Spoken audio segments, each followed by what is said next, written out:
headlines, sorting through the media bias, exposing the propaganda, and challenging you to use your brain.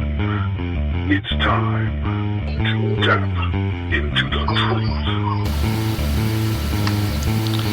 Yes, that's right, ladies and gentlemen. It is indeed time to tap into the truth. Welcome to the night's podcast. Hope you are having a great day wherever you are. This is, of course, your ever so humble host, Tim Tapp, coming to you live from historic Roane County, Tennessee. Feeling a little under the weather today, so I will probably cut this show relatively brief. But there's a few things going on in the news that I just had to address. Didn't feel it would be fair to leave the loyal fans hanging. And, of course, never know when a topic such as Dennis Rodman might draw a few new listeners to the show. So, if you're new to the show, welcome. If you are one of the more loyal listeners, welcome back. And if you're just catching this on podcast, you really ought to catch us live. All right. Anyway, real quick, want to remind everyone that we also do this show on Blog Talk on Sundays. We have the same name, Tap Into the Truth, and had a great show last week. Had a great show the week before when I had visitors from Sarah Marie Brenner, Dr. Sharon Schutz, and Larry Brevery from the Prime Directive. These folks were gracious enough to give up part of their weekend to come on the show and discuss what their thoughts were about the biggest news stories of 2013. Of course, just about everybody that does a podcast that deals with political topics and tries to do the talk thing has a countdown show of some kind. Lots of folks, even if they don't typically focus on news and politics, will still take a look back at what the biggest stories were.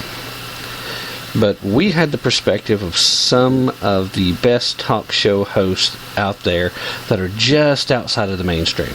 Especially Sarah Marie Brenner, who, if you're not already listening to, you really ought to. You can find her in a plethora of places, but most importantly, the podcast of the show she's doing now at Heartland. You can also find rebroadcast right here on Spreaker. So look her up if you haven't already. That's Sarah Marie Brenner. Now that I'm done promoting other people, a little selfless, shameless self-promotion, please go over to tapintothetruth.com. While you're there, take a look at the videos, go down to the bottom of the homepage and send me a message. Let me know what you think about the show, about the website, what have you.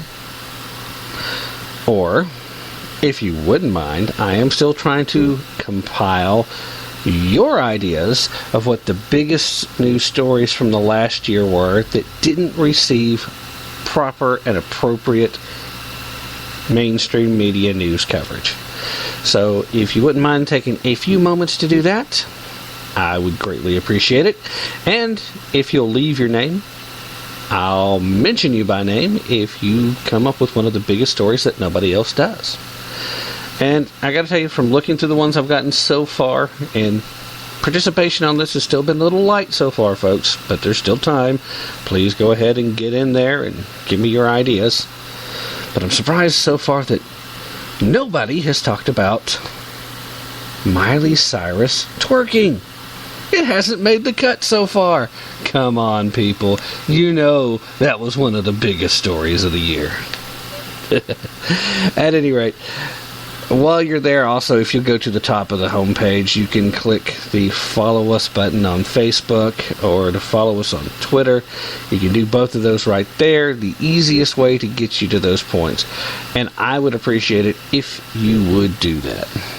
In the meanwhile, if I haven't already said it, welcome.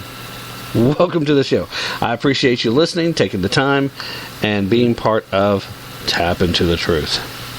Going to hit a few headlines, and then we will get to the main topic of the day.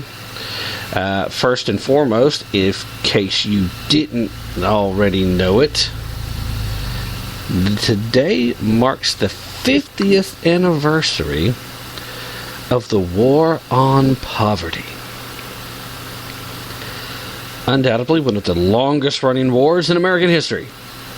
And the only one we don't really seem to be doing any good at every time we actually try to do something for it. Now, more than anything else, it was a sign of the times.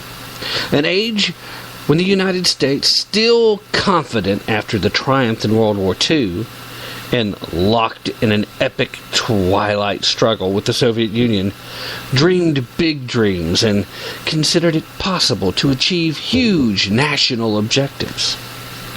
A young and charismatic president, John Fitzgerald Kennedy, had been murdered in the streets of Dallas.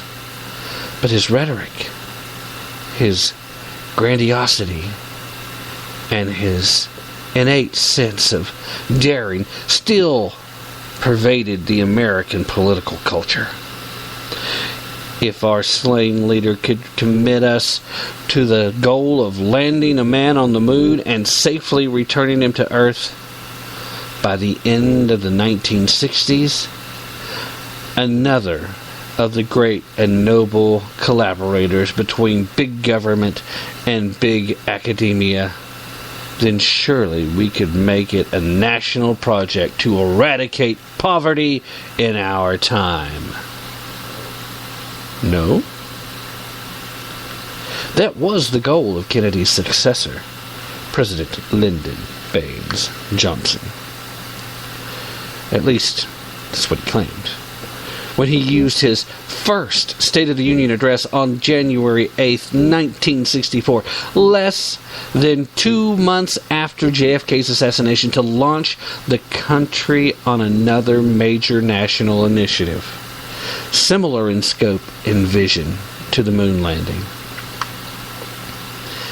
But in embarking on what he called an unconditional war on poverty in America, Johnson warned that it could not be a federal project alone, that the states and cities would have to play their respective roles, and that the effort was likely to prove a multi-generational one. Quoted as saying, "It will not be a short or easy struggle." In fact, LBGA told the joint sessions of Congress that night, "No single weapon or strategy will suffice, but we shall not rest until this war is won." Meanwhile, fast forward 5 decades later, the war is far from won, and Uncle Sam is nowhere near resting. Back in 1964, 36 million Americans lived in poverty. Today, it's close to 47 million. Of course, the U.S. population has grown dramatically over the last 50 years, and the percentage of Americans in poverty has declined in that time span, from about 19% to a measly 15%. Still, that's higher than at any point in the first decade of this millennium, when George W. Bush was president, and far from the record low of 11.1% achieved under President Nixon in 1973. What's more, the percentage of children living in poverty is essentially unchanged since 1964. And by some estimates, Uncle Sam has spent $15 trillion on anti-poverty programs over the last 5 decades. Indeed, as a percentage of federal outlays, such spending has soared by 286% since LBJ's day.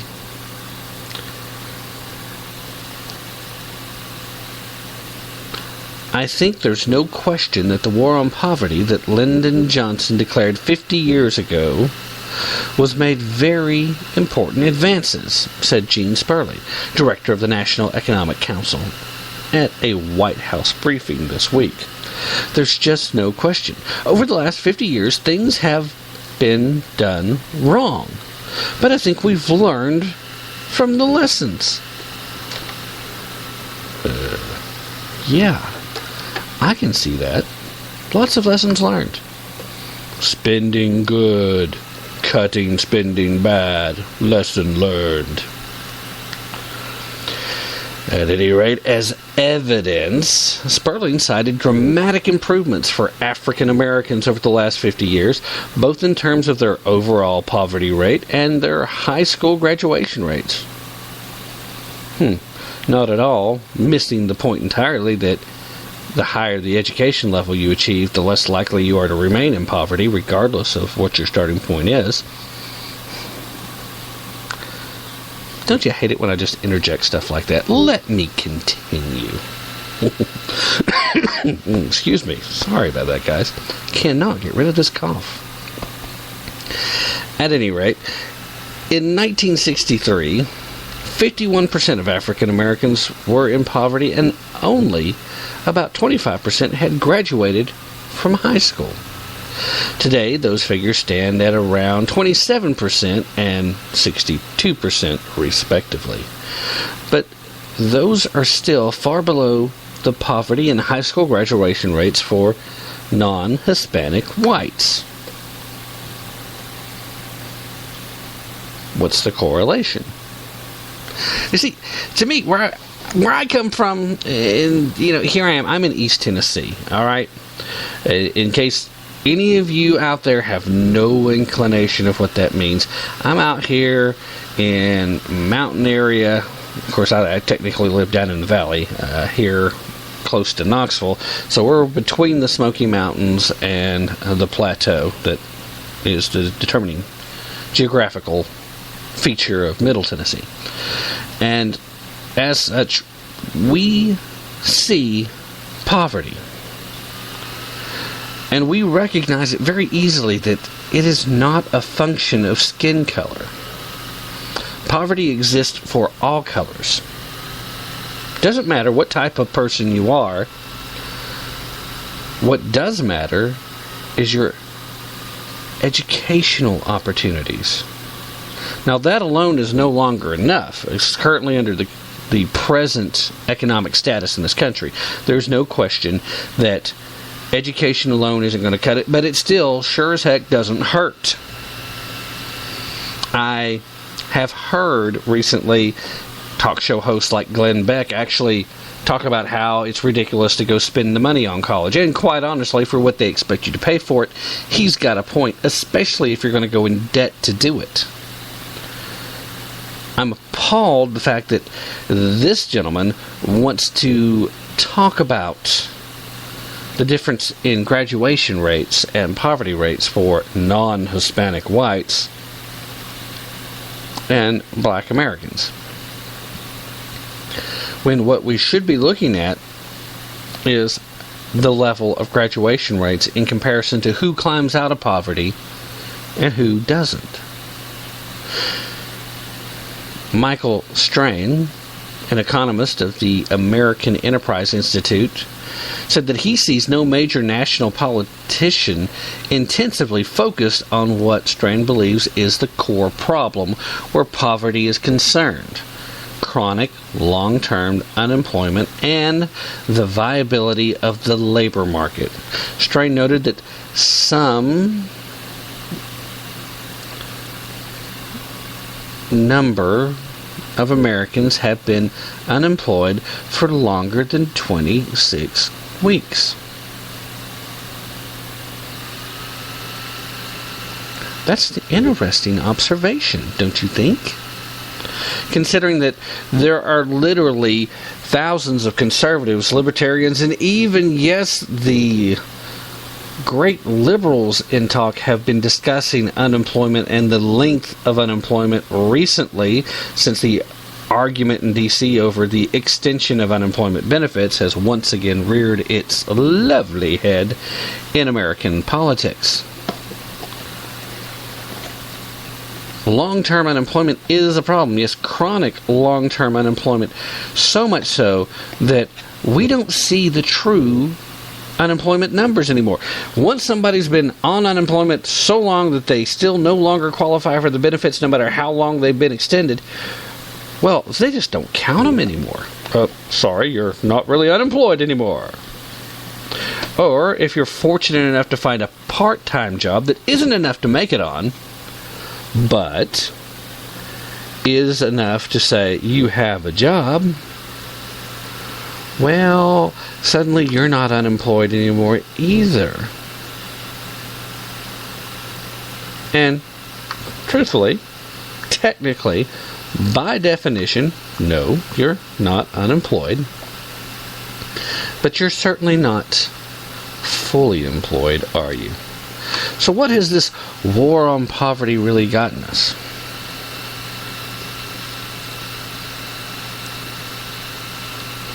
Billions of dollars spent and wasted. They have literally spent so much money now on the war on poverty that they could have just split it up evenly, given it to every American that's in poverty, and it would have been enough to lift them all out of poverty, at least temporarily. Because the problem with just giving someone money is they don't often know what to do with it. That's where that educational level comes from. Most people who don't graduate high school don't graduate high school because of choices they have made. And while some folks are quick to blame teachers and what have you, and truthfully sometimes there's no mistaking, there are bad teachers. I don't defend bad teachers, but I don't go around saying all teachers are bad just because there's a few bad ones out there. Just like, obviously, there are some bad police officers.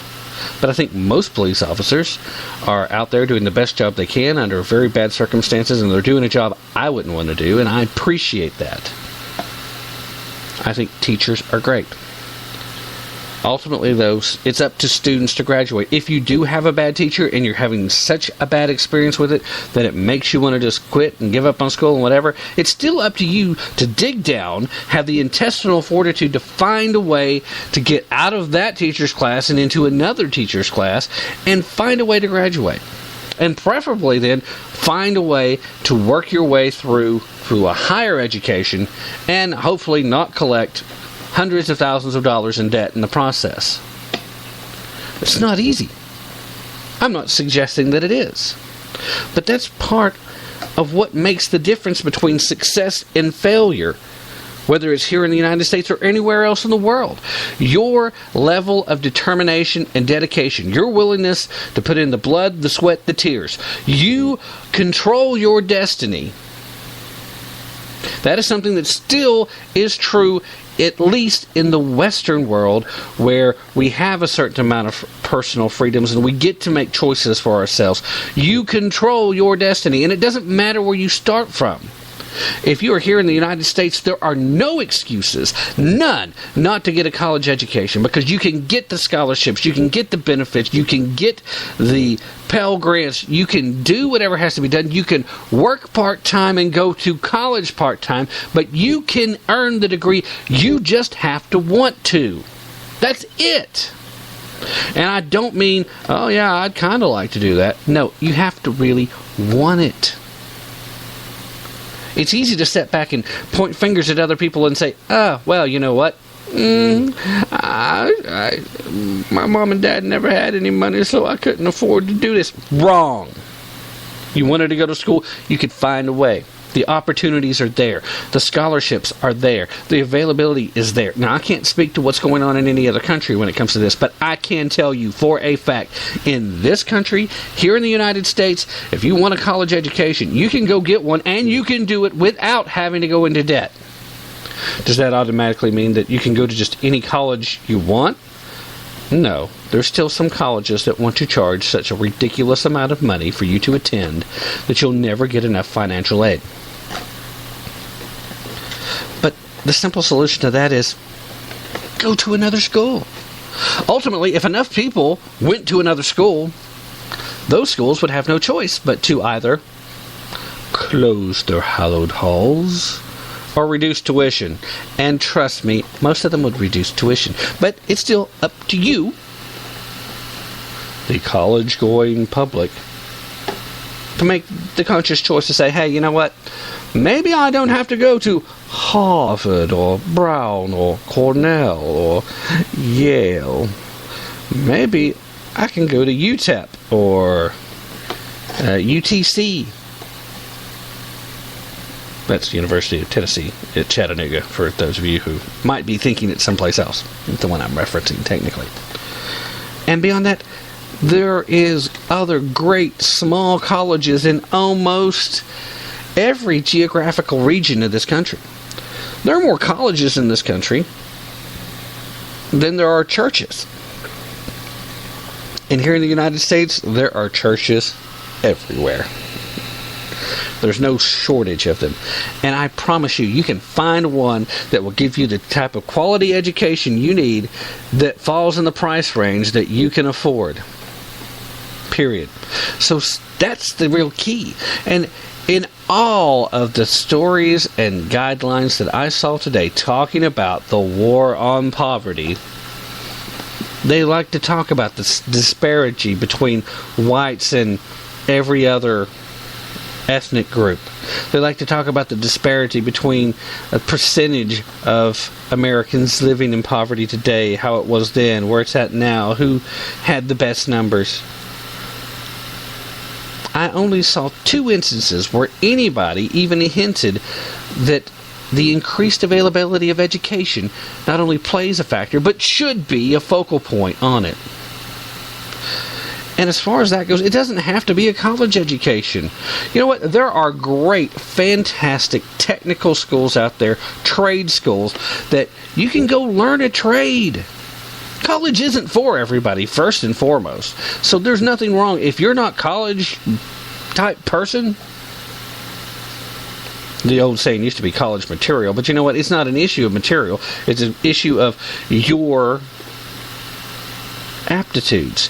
If your aptitudes don't lie on you gaining a college education, then figure out what your aptitude is and go get your professional training and go make a living. If nothing else, after you do that, start your own business. There's nothing wrong with entrepreneurship. In fact, if you ever really want to get a leg up, to be a little better off than all the other little drones around you, ultimately you have to stop working for someone else and start working for yourself anyway. Here, you can do that. But you need the skills, the knowledge, the hands-on information, and then hopefully you can still find a mentor, someone that will take that next step with you to help you, who's already been there and who's willing to share the secrets of how to get back from there. That's the key to success, and that's the way to win the war on poverty. Class warfare, like you see being played out, that's a way of keeping Americans divided, and when Americans are divided, nobody wins except for those in power, because they think they get to stay in power. You know, I really didn't plan on spending quite this much time on this topic, but what are you going to do? I got on a roll. And then quite honestly, I think it's something that needed to be said. So, going to go ahead, take a quick break. When we get back, I'm going to hit a couple more of the headlines that I wanted to touch on, and then we're going to get to this whole debacle about Dennis Rodman, the Un-Diplomat. See what I did there? Kim-jung-un, and at the same time, un as in not.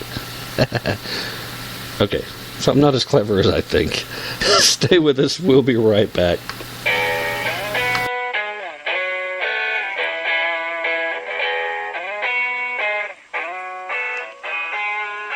Tap into the truth. Check us out at tapintothetruth.com for our latest blog posts and for links to all of our past broadcasts. Don't forget to like us on Facebook and to follow us on Twitter. That's Tap Into the Truth right here on Spreaker Radio.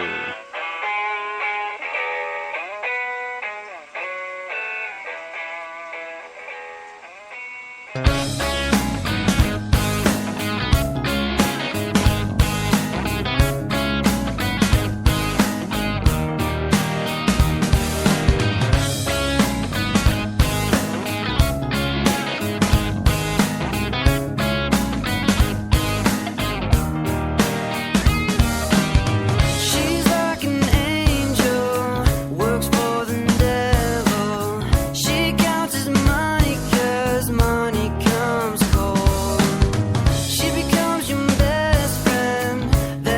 comes back again. I hate her so much, but I cannot let him go.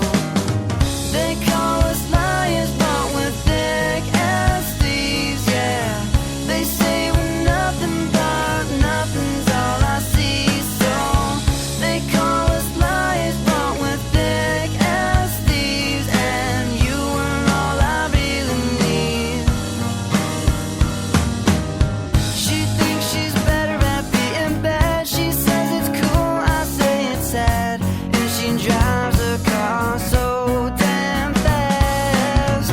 She thinks she's better than all the rest. She'll wear it proudly on her chest. And I tell her she is gonna crash. Oh baby, can't you see? You're the darker side of me. You are something, you are nothing. You are everything I need.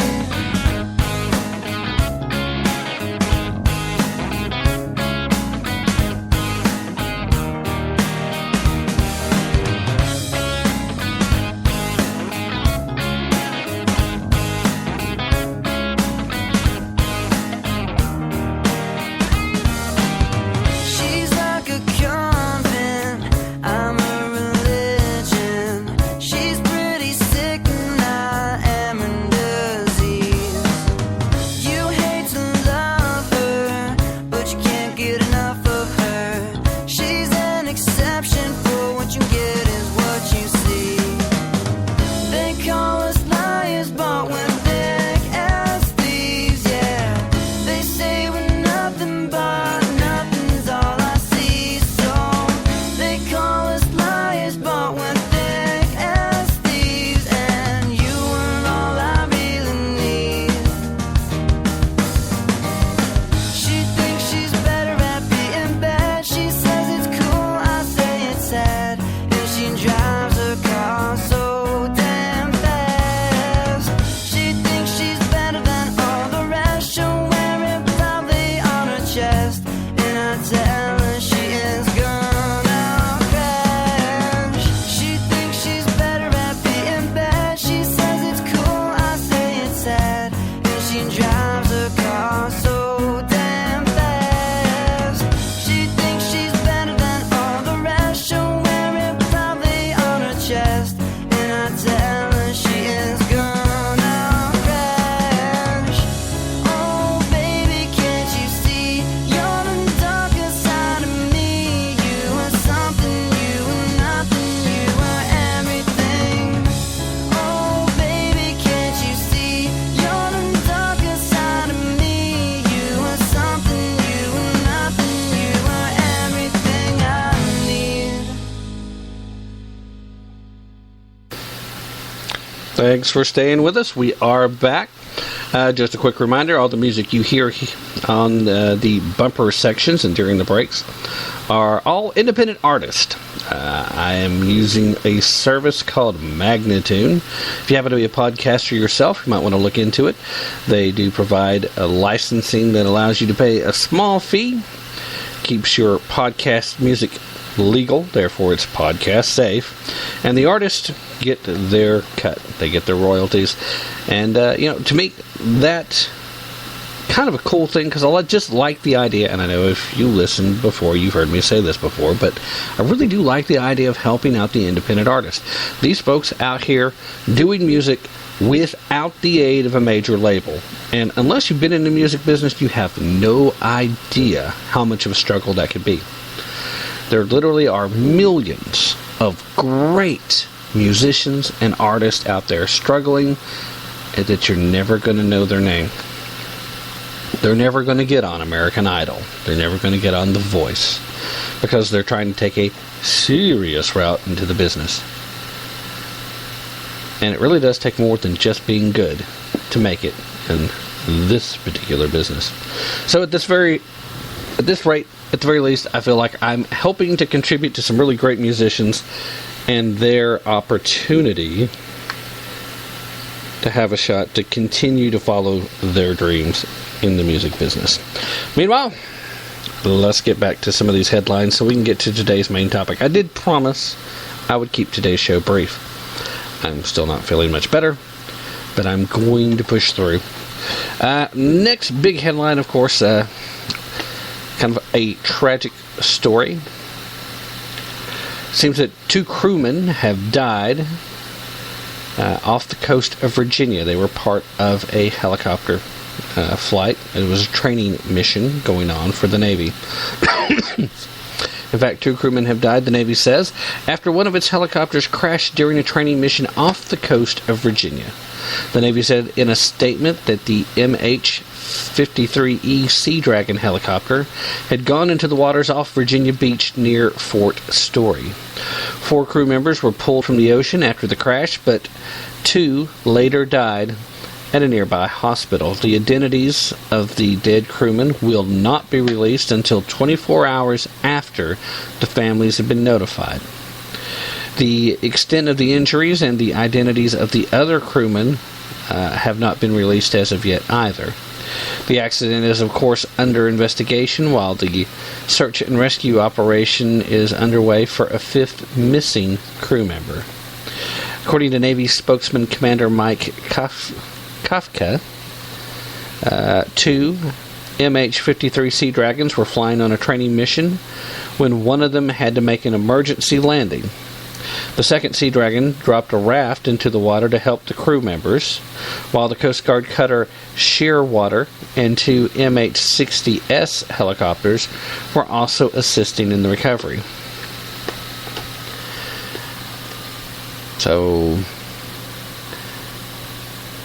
that's just one of those things I hate to see happen. These brave men and women out here just simply on a training mission, and then something goes awry. We really don't appreciate our military as much as we should. We just don't. When you see something like this, these guys on a routine training mission, and then something goes wrong with the equipment. We have no idea of what extent. We don't know if it was something that was preventable. We don't know if it was a mechanical failure. We don't know if it was human error. We don't know anything about this incident yet, other than the fact that the helicopter landed in the ocean. And as of right now, there are 2 people that died as a result of this accident. And not knowing the extent of the injuries of the other 2, not yet knowing the fate of the 5th crewman, the death count in this situation may be in danger of rising. So, with that in mind, I ask everyone to send prayers, positive energy, whatever your particular spiritual path will permit, for the families of these brave crewmen who unfortunately have faced and potentially have paid the ultimate price just trying to get ready to stand for our freedom.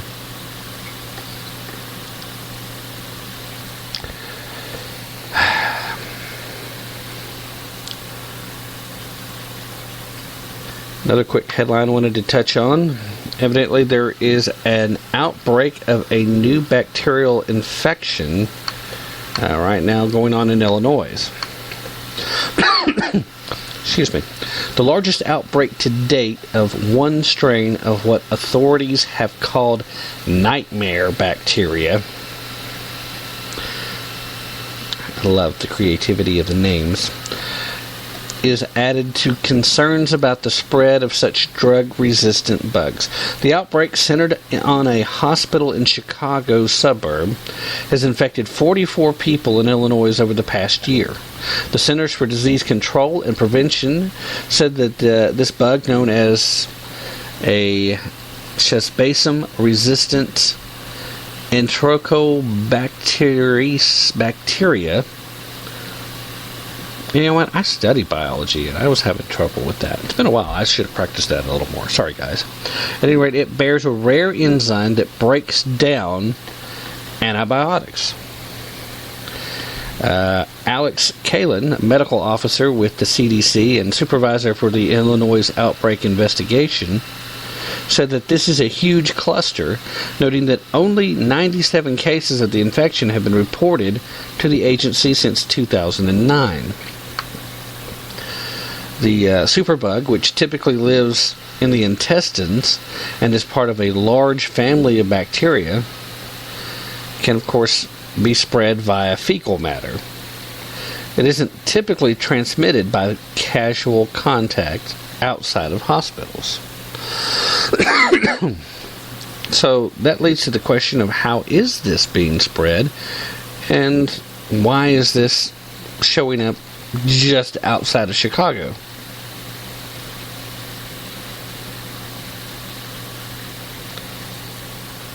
At any rate, it still points to the very disconcerting fact that there are more and more of these antibiotic-resistant bugs that keep popping up. And it has a lot to do with the fact that for the longest time, none of us are satisfied with just going to the doctor. We go to the doctor, they had better give us something. I'm not paying for this office visit, and you not give me some kind of medicine. And too many doctors have acquiesced far too easily. Yeah, okay, well, to keep you from changing doctors, or keep from losing your business, or just to keep from hearing you whine about it, let me write you a prescription. Even the lowest level antibiotic that doesn't typically do much, well, that should be safe enough to give it to you. But the more we take these things when we don't need them, the less of an effect it will have on us when we do need them, and the less prone what we encounter will be to being affected by them. I mean, it's not entirely dissimilar to the over-prescription of Ritalin and Adderall among young, healthy boys who just needed a little discipline. Not every kid that's rowdy and rambunctious has ADHD. That's not to say that there aren't some legitimate cases, because I've known a few kids that needed to be medicated. But I've also known some kids, a lot more of them, who were medicated that probably shouldn't have been. And there are long-term health ramifications there too. But the point here, the headline, Chicago superbug, the nightmare bacteria. It's out there, it's real, it's a big cluster. Here's hoping that it doesn't spread. It doesn't sound like it's the kind of thing that's easily spread, though. Typically in fecal matter. That's poo, for those of you who don't know. And while I understand most of the people that are listening to this show probably got that right away, first mistake any broadcaster can make is in assuming that everyone listening knows everything that you do. Never assume that you're smarter than the listener. Never assume that the listener is as smart as you. Because more often than not, by the time, if you have a large enough audience, you are going to be wrong on both counts. So, no disrespect to the folks that got it. Just wanted to make sure that the folks that didn't know didn't have to turn and look it up in the dictionary. That's all I'm saying. Dang. And again, maybe I have a superbug. I have not been able to get rid of this cough. I have had it for quite a while now, and it just doesn't seem to go away. I don't feel like it's that particularly down, dirty, making me super sick kind of thing going on. But I don't know. Just doesn't seem to want to go away. Of course, I know most of the people that listen to the show don't particularly care to hear about my medical issues. I'm sure you have some of your own to worry about. So, let's move on to the next topic, shall we? And the next topic is, of course, former Representative Gabrielle-Giffords.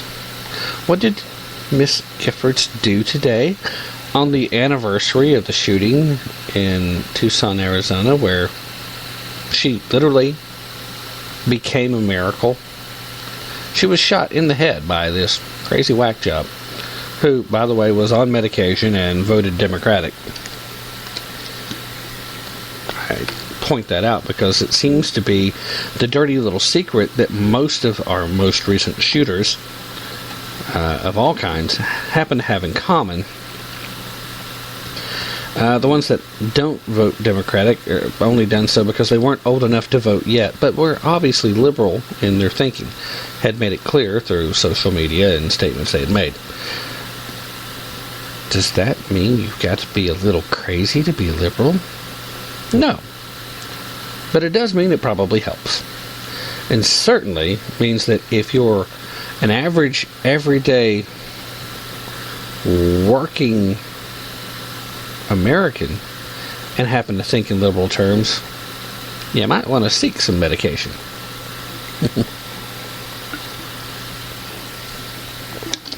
Trying to think of the wording of the joke. Went a little something like 25% of liberals in America are treated for psychiatric ailments through some form of pharmaceutical.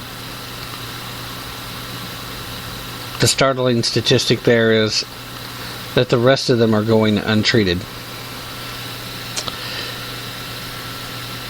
My delivery could have been better on that. Let's get to the point. What did Miss Gabrielle-Giffords do today to mark the anniversary of the shooting? Well, she completed a skydive jump on what, of course, was the third anniversary of the Tucson, Arizona shooting. The one that left her critically wounded. Giffords landed without any injury Wednesday afternoon at a skydiving site between Phoenix and Tucson. After completing her landing, Giffords blew kisses and waved to a crowd of reporters. She described the jump as a wonderful experience. 6 people were killed and 13 were wounded when a gunman opened fire back in January 8th of 2011. Just so happens that it was a meet and greet event held by Miss Giffords. A political campaign rally is what it was.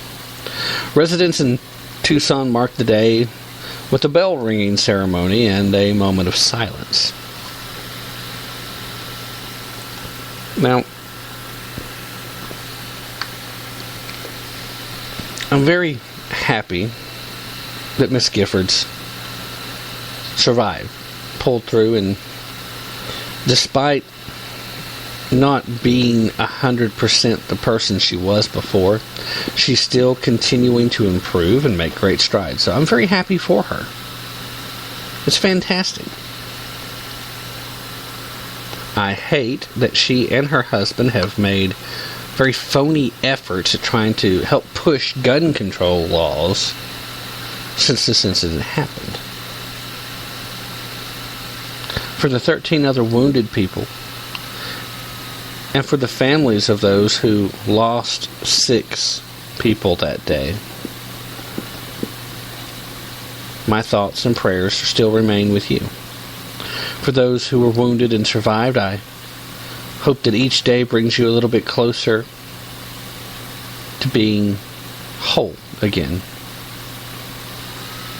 Understanding that you may never be 100% whole, but it doesn't mean that you can't experience a full life. And I hope that those of you who were wounded in this case find peace and a full life. And for those of you who were survivors of lost ones, the family members of the 6 people who were killed that day,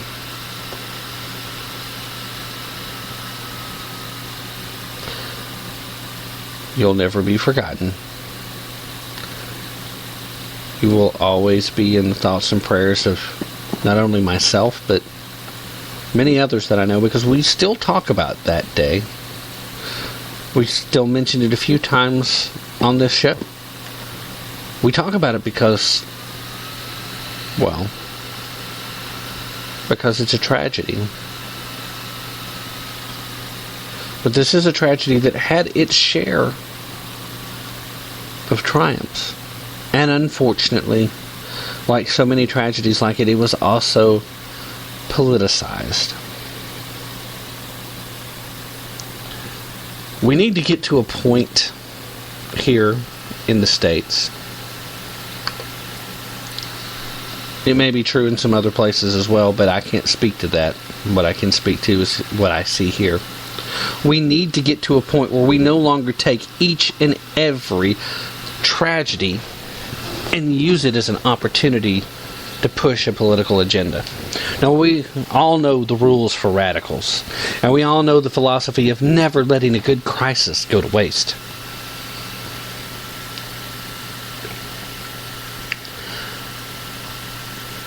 But this is still part of the politics of division, and I keep telling you,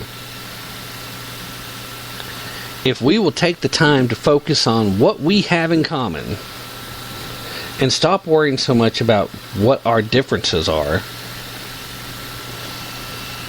we can move mountains. At the top of the show, we mentioned during this war on poverty the grandiose vision of sending a man to and bringing him back from the moon safely. An outlandish goal at the time. With the technology that was available, not possible at the time that this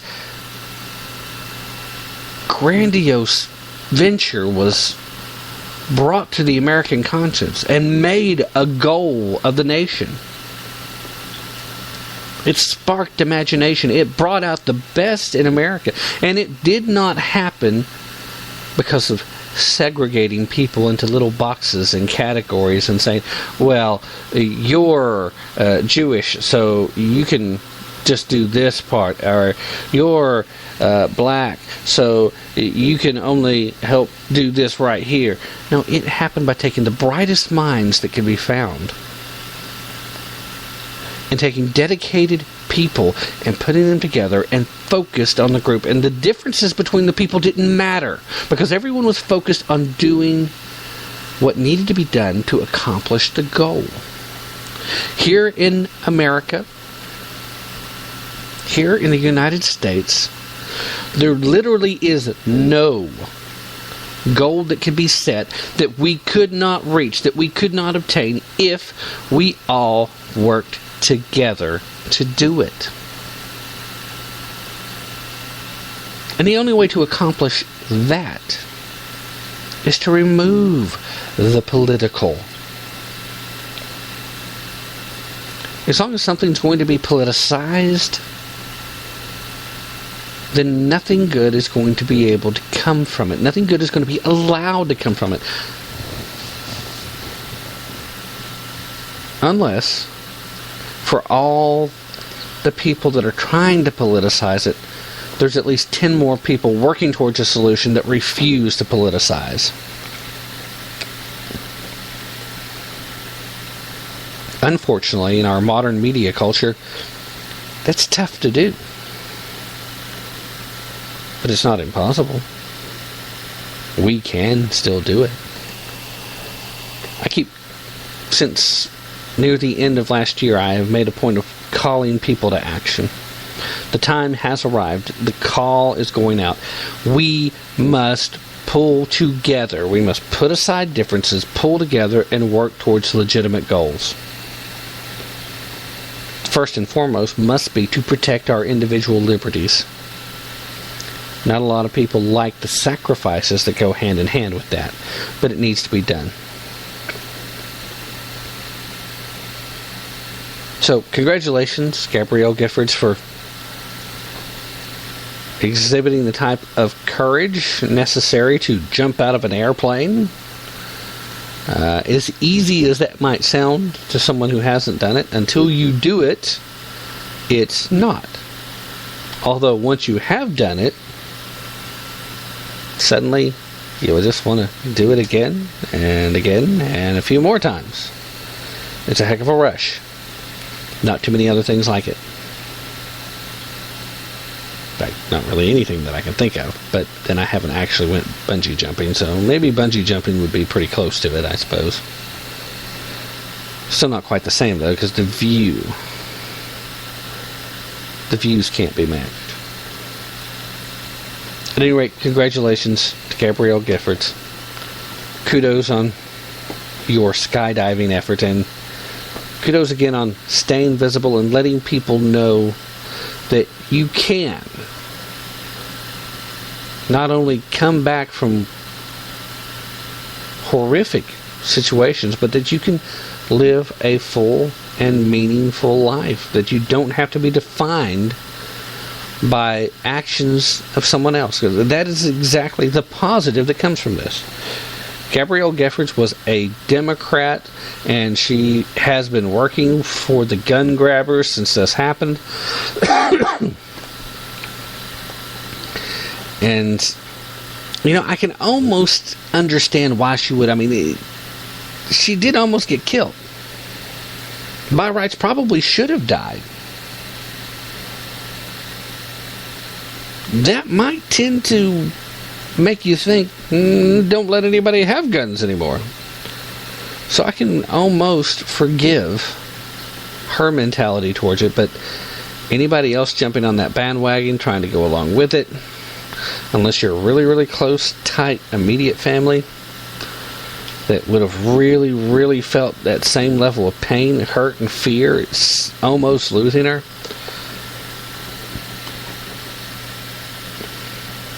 If you're not right in there in that circle, I can't forgive it, because it's ridiculous.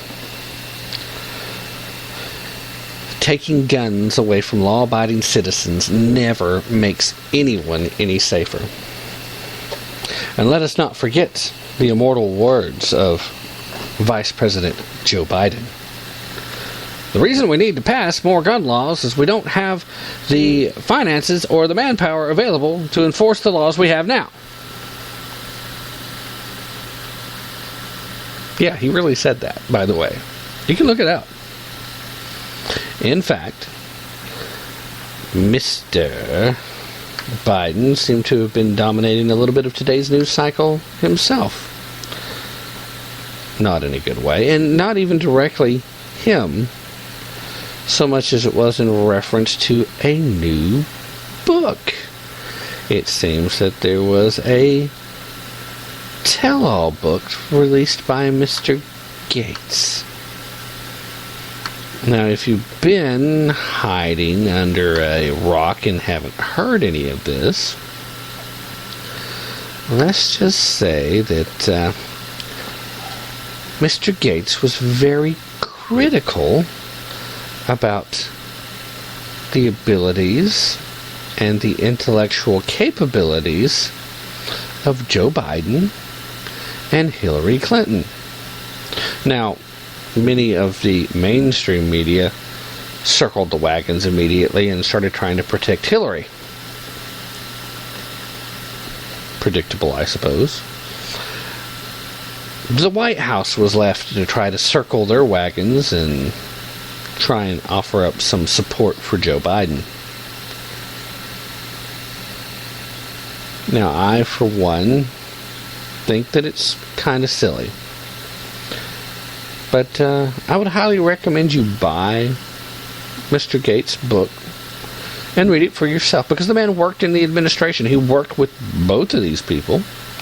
One of the big things that come out was the admission that both Barack Hussein Obama and Hillary Clinton opposed the war in Iraq strictly on political grounds. For those of you that don't get it, that just means that they thought that that's what the polls said they should do. Among Democrats, most Democrats oppose the war. So despite the intel that we've been privy to, despite all the facts and reasons and rationale that a country would go to war, despite the fact that Saddam Hussein had not lived up to any of the obligations of his surrender from Operation Freedom, Operation Desert Storm, that's under first Bush that he actually went in. He never actually lived up to the terms of that surrender. Despite all of those reasons, the average voting Democrat said, we don't like the war in Iraq. So both Barack Hussein Obama and Hillary Clinton, came out and said, "We're against the war in Iraq." And that's the only reason they were against it. And remember, Hillary was for it before she was against it. She voted for the authorization. Isn't that special? Of course, Barack voted for the authorization in the second. So, what are you going to do? Seriously? You're going to sit back? You're going to let these people say these things? The most damning statement directed towards Joe Biden, and it's pretty scathing. Mr. Gates was quoted as saying about Biden that for the past 4 decades, Joe Biden has been wrong on every single foreign policy issue. The last 4 decades. That's 40 years.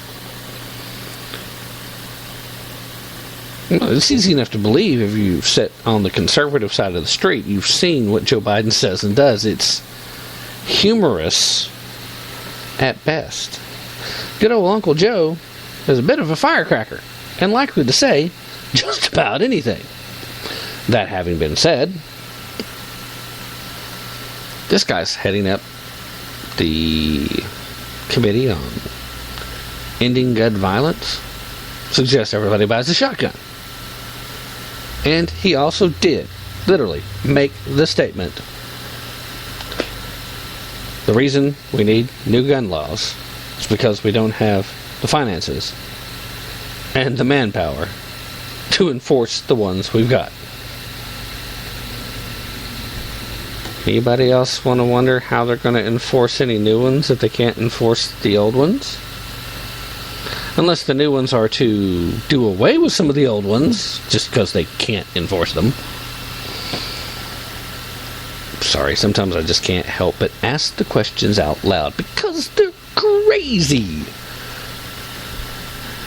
At any rate, let's take a quick break, and then when we get back, let's go ahead and tackle this Dennis Rodman thing, get it over with, and then we'll get off the air. I know I'm just... this is not feeling well at all. Please forgive me for cutting it short. Let's take this break, and then we'll be right back. Stay with us.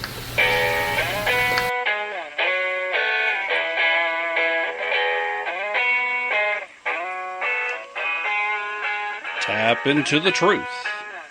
Check us out at tapintothetruth.com for our latest blog posts and for links to all of our past broadcasts.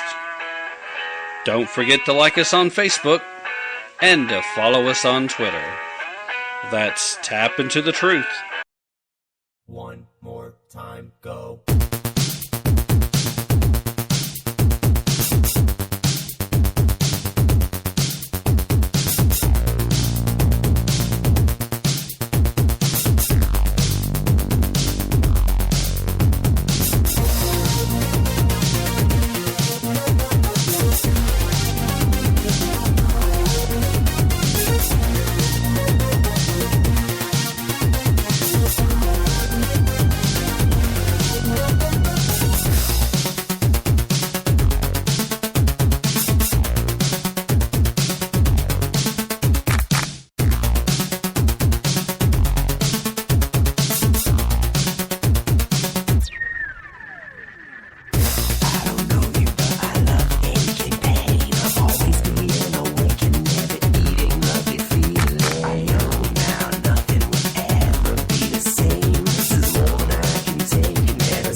Ladies and gentlemen, thanks for staying with us. I hope you're having a great evening. I myself am a little under the weather, so I'm going to try to get this show finished up. But we had to address today this whole Dennis Rodman thing. And, you know, ordinarily I try to ignore these celebrities injecting themselves into politics. There's a reason why they do what they do, and ordinarily their opinion doesn't count much more than, well, just anybody else's for that matter. Some of them, especially the actors, will play roles that leads them to believe that they've gained a deeper understanding. But then when it comes to people that are just famous for being famous, or who are one-time athletes, the reason why we should pay attention becomes even less understood. Dennis Rodman, you know, you have to be of a certain age to remember a time when Dennis Rodman was worthy of fandom.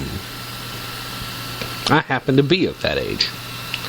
And in all honesty, I remember, I'm old enough or young enough, depending on your point of view, to remember when Dennis Rodman first came to the NBA.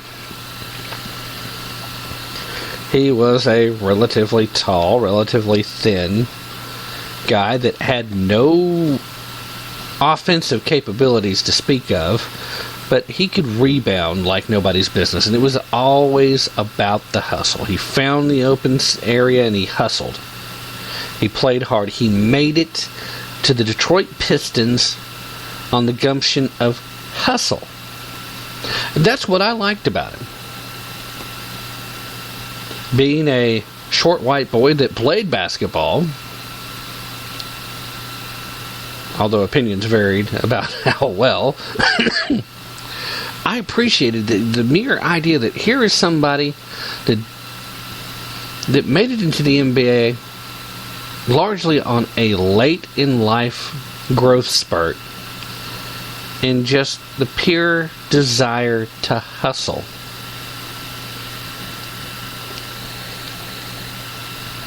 I don't know what happened to Dennis in his later years, but I know he had some psychiatric issues. I don't know how serious they were because they kept all that quiet. But I do know the final straw that ended up getting Rodman booted out of Detroit, well, after the Detroit Bad Boys days were over in the 80s. Well, actually, I guess that was more the early 90s, looking back, but what got him booted out of Detroit was that he was found inside the Palace over at Auburn Hills, which is where the Pistons played at the time, and I think they're still there. I really have lost interest in the NBA since, well, I guess pretty much since Michael Jordan retired the last time. I just haven't paid that much attention to the NBA. I hope that doesn't discredit me in the eyes of anyone. I found myself focusing more on, I am a sports fan, and I do watch professional sports, but I find myself enjoying collegiate sports more than professional sports, for some reason. But not then. When Dennis Rodman first arrived, I was still in high school. I was still very much in the midst of my own basketball career, as limited and, well, we'll just leave it at limited. As limited as that career was. But the idea of Dennis Rodman appealed to me because this was a guy who he made it into professional basketball and became a contributor for an NBA championship team just because he hustled. That was it. That was all he did. He got a lot of rebounds. Why? Because he hustled. He wouldn't be boxed out. He was physical. And he moved around. And he hustled. I believe he was probably in the league 3 years before I actually saw him hit a jump shot from more than 2 feet away from the basket. And I saw him not take very many shots during those early seasons. He knew what his role was, and he understood. I heard somebody today in the midst of trying to report on this little blow-up that took place between Rodman and a CNN reporter talk about how he's a non-diplomat with a jump shot. Dude, Rodman never had a jump shot. Do your research. Know who you're talking about. Dennis Rodman never had a jump shot. Some of you might only remember Dennis from his more colorful days after Detroit unloaded him, when he decided to start coloring his hair and ended up in Chicago and played with Jordan and Pippen for a season or two. Unfortunately, I'm afraid that is the Dennis Rodman that most people remember, the guy that was a cancer in the locker room because he had become all about him somehow.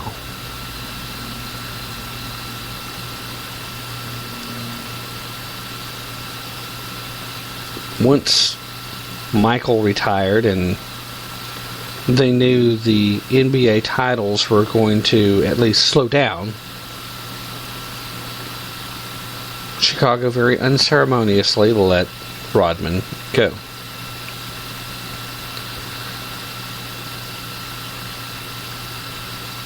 And I remember the brief stint in San Antonio as well. I mean, I remember those things. I remember Rodman's NBA career.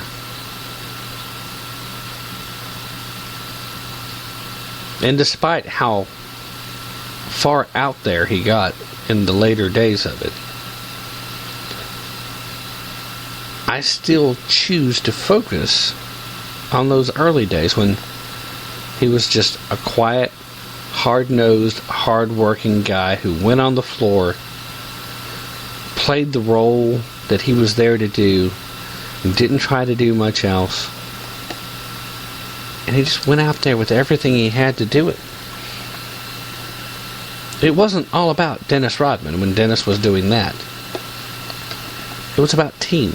It was about winning. It was about doing what my role here is to do.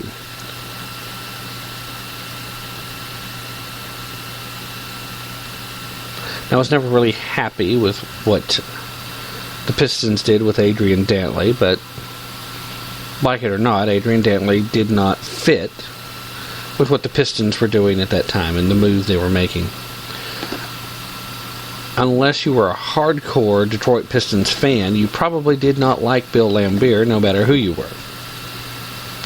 In fact, there are times I don't think Bill Laimbeer liked Bill Laimbeer. But you couldn't argue with the fact that that Detroit Piston team with Isaiah Thomas and Joe Dumars and Bill Laimbeer, once they went out and got Mark Aguirre, traded him for Adrian Dantley, even before Adrian was gone, though, and they still had John Sally, and they added the Worm because he could always worm his way into rebounding position. These days, the Worm would probably be an apropos nickname for different reasons. I think back fondly to those days, but at that point in time, I have to admit, I was a Los Angeles Laker fan. I was a fan of the Showtime. I liked watching Magic Johnson and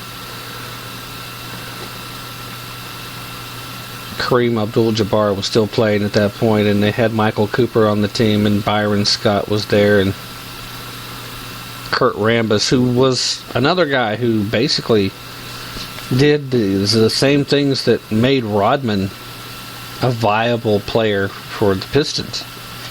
He just got in there and played hard. The only difference was Rambis actually had a little bit of a jump shot.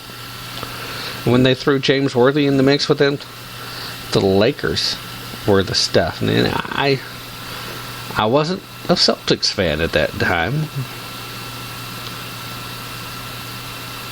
Looking back, I appreciate what the Celtics were much more than I did then. Because then, I was a Lakers fan. And as a Lakers fan, you could not be a Celtic fan. There was actually a law. So I forget who actually signed it into law. But the law had existed before I was an NBA fan. So, that's not my fault. But yeah, Larry Bird, Kevin McHale, Robert Parrish, Dennis Johnson, Danny Ainge. When they picked up Bill Walton.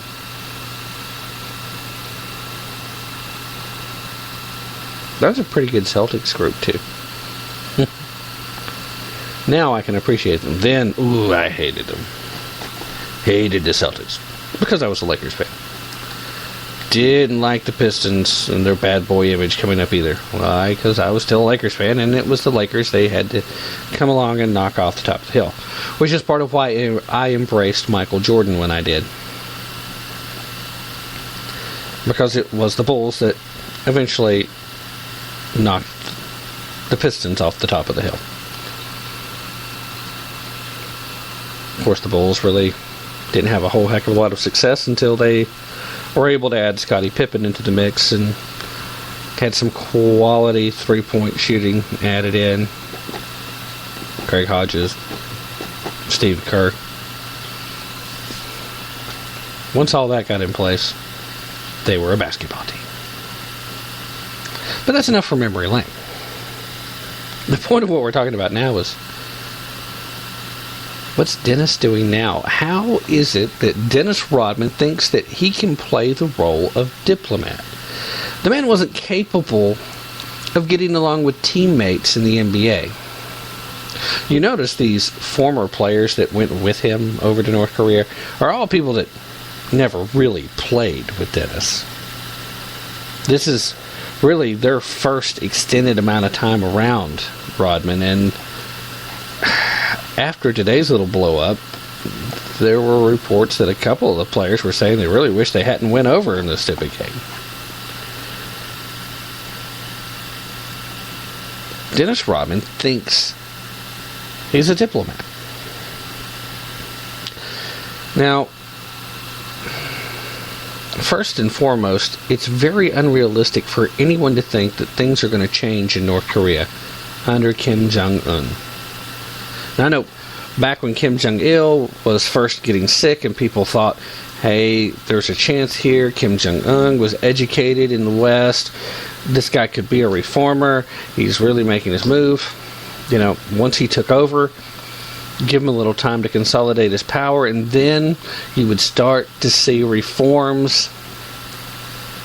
Never happened.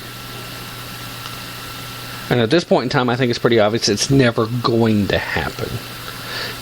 Even throwing out the erroneous rumor that for some reason the news media in this country just ran with, that he decided to kill his uncle, and he did so by feeding him to a pack of hungry dogs.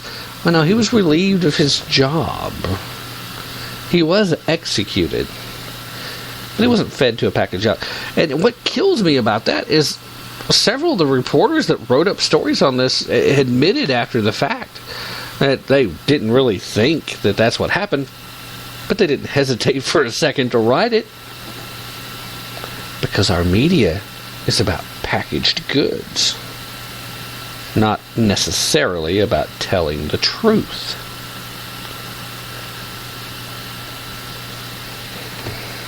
Now, as far as today's little blow-up is concerned, in case you missed it, let me get you in on this. Now, Dennis Rodman, of course, is in the midst of his 4th trip to North Korea in less than a year's time. Of course, the last time he only came back to try and piece together this basketball team and bring him back. This was supposed to be a gift for Kim-Jung-un for his birthday, which happens to be today.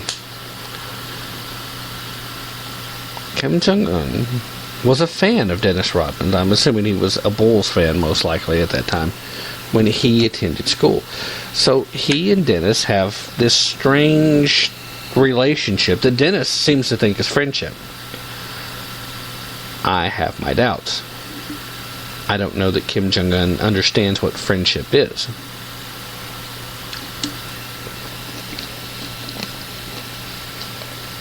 But a CNN reporter confronted Rodman asking him about Kenneth-Bae, who is an American who was born in South Korea, became an American citizen, moved to China, started a business where he ran tours into North Korea,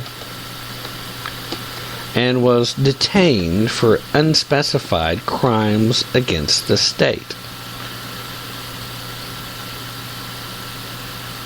He's been in a North Korean work camp now for over a year, and for the past 3 to 5 months, I'm not sure what the ballpark is. I've seen conflicting reports, and I don't remember the first time I heard it, but it's somewhere in that range. He's had some health issues, and he's of course not receiving any particular medical treatment. He's gotten to the point now where he is too weak to actually work, which normally doesn't bode well for you in a North Korean work camp. Speculation has been for quite some time that his actual crime was that he had a Bible with him.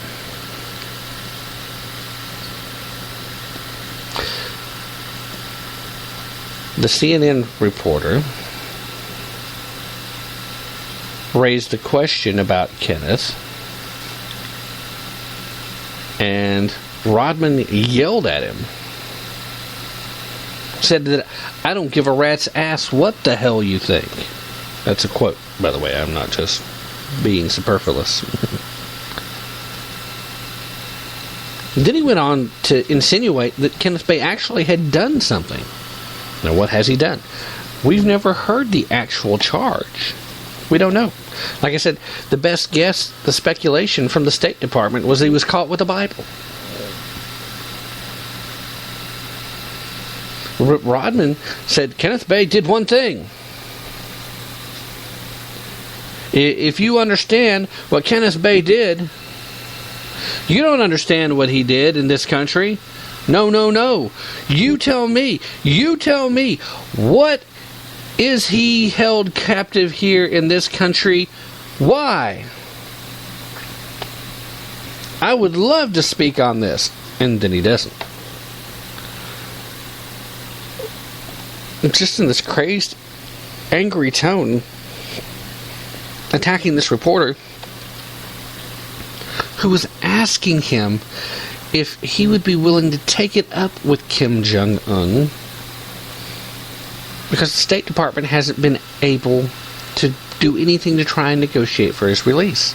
In fact, the State Department was supposed to send somebody a few months ago, and then the invitation to come, the special envoy, to come and have those negotiations, the invitation was revoked. And the State Department's been trying to get that invitation put back in place. So, this reporter mistakenly thought that Rodman might be concerned about a fellow American who was detained in the country and could use some assistance. Now, the reporter didn't make any accusations. The reporter didn't make any assertions in the initial question. He was asking if he would bring up the current issue about Kenneth-Bae would you ask him about him? See if there was something you could do to help get him released back into the States. But instead he goes off. So I don't know if he was so embarrassed that maybe he didn't know anything about this, or if maybe he'd already had conversations with Kim-Jung-un where Un had told him, someone will probably ask you about this, and this man has done blah, blah, blah, blah, blah. And who knows what it was said. You certainly couldn't tell very much from what Rodman said. Before the game, Rodman did this rendition of Happy Birthday, directed to Kim Jong-un, that made me long for the days of Roseanne Barr singing the national anthem. And I think you all remember how that went. Trust me, I don't want that back either. But I would rather hear that than Dennis's rendition of Happy Birthday.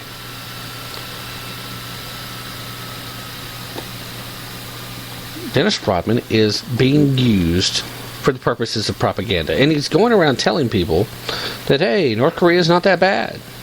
We're trying to open doors with things like this game. You're not opening any doors, Dennis.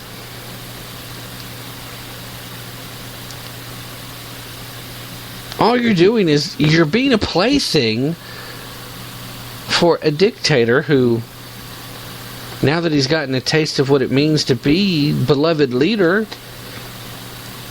he thinks everyone and everything should be at his disposal. And you, because he remembered you when you were still relevant, when you actually meant something to someone, and sorry, Dennis, but that's been more than 20 years now. I'm sure that's hard to deal with. But we all have to deal with the fact that we move on when we become older. You need to find some way to come to grips with the fact that you're not in the NBA anymore.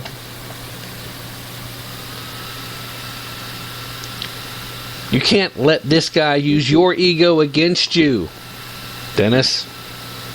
Because that's what's happening. He's playing into your ego because he's making you feel good. Hey, as far as Kim Jong-un is concerned, you are American basketball. I have no doubt about that. That's probably what he thinks. He probably still remembers you wearing the green hair with the red stripe down the middle, wearing a Bulls uniform.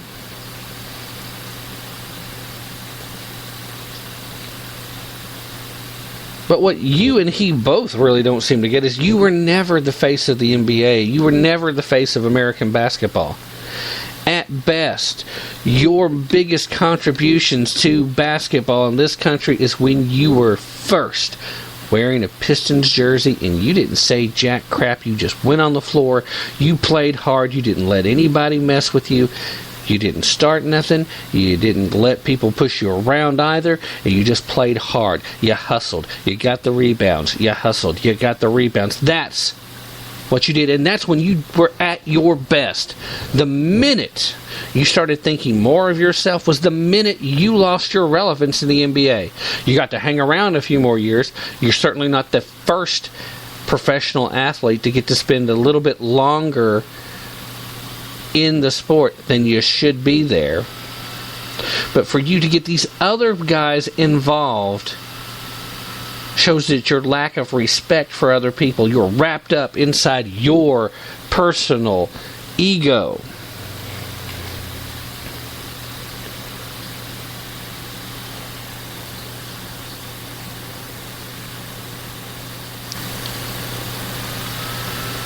Now, you don't have to raise the issue of Kenneth-bae with Kim Jong-un. It's your choice if you want to help or not. You're not a diplomat.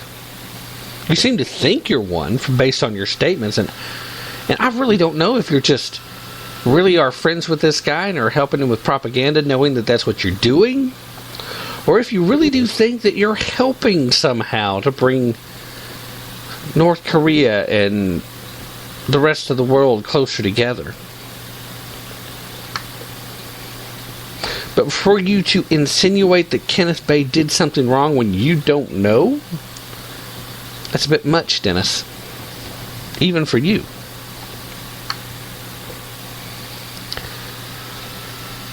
Kenneth's sister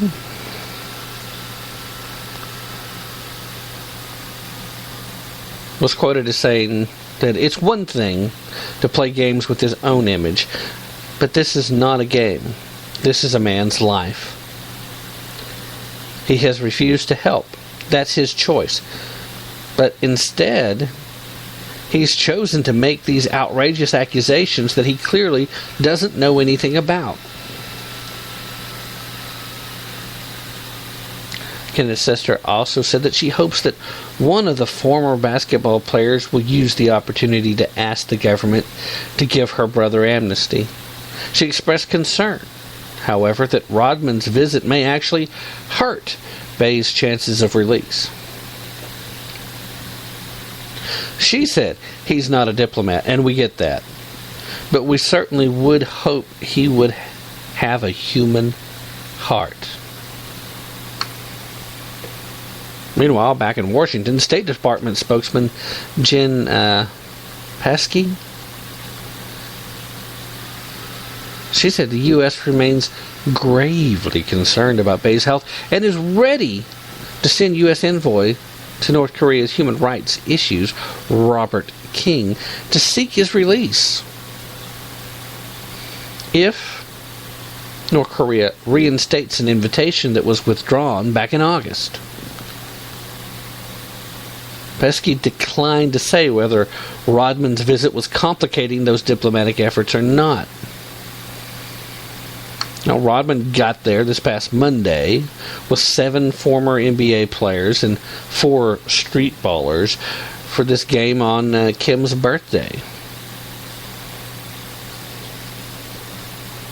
Along with Charles D. Smith, the squad features ex-All-Stars Kenny Anderson, Cliff Robinson, and Vin Baker.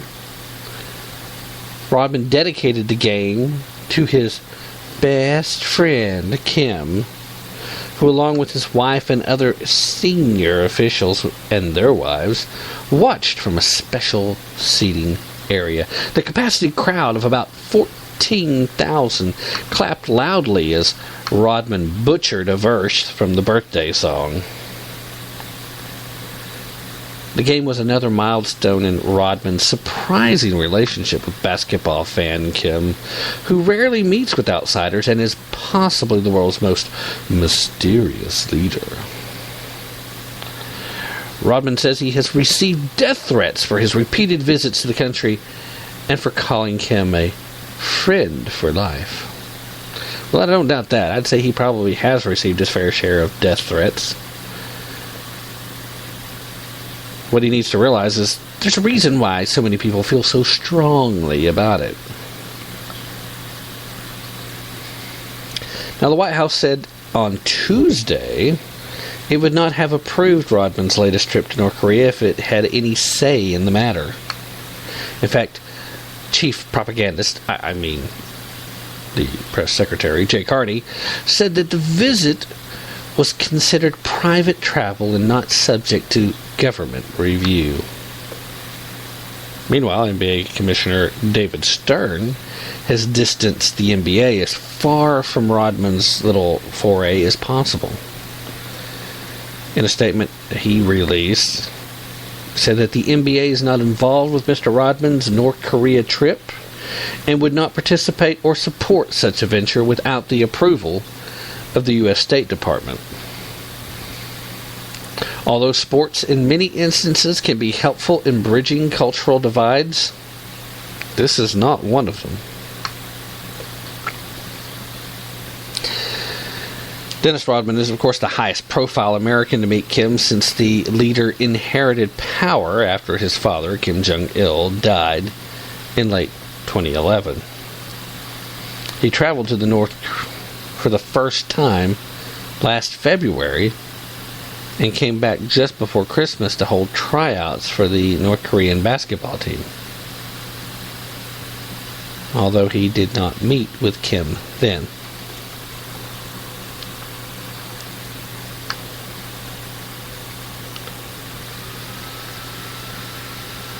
Now, it might help a little bit for those of you that don't know to get a little more information about who Kenneth-Bae is, and why is he in a North Korean prison camp.